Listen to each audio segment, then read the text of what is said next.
decides that they want to force restaurants to stop selling foie gras, the goose liver appetizer.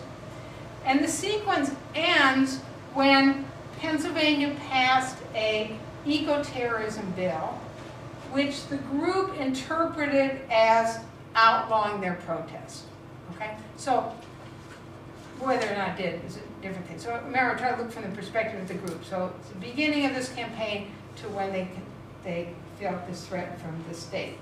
And within this series, this trajectory, this series of events, there's three little subsequences that I want to talk about to give you a sense of how you can look at these chains of causes and effects within a sequence.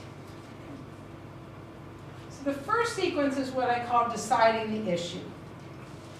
Now, when this animal rights group, launched this campaign against foie gras, it was at a pretty stable stage for a fledgling group. It was getting about 15 or 20 people at meetings, which is really good for these kind of groups. And they were working on a whole variety of issues that all seemed sort of comparable. So they were working against animal fur and clothing, a variety of campaigns, and they were working against wool production, and they were trying to get animal dissection stopped in the local schools. Now, they had actually a pretty full plate of activities for a relatively small group. They did a lot of events, a lot of protests.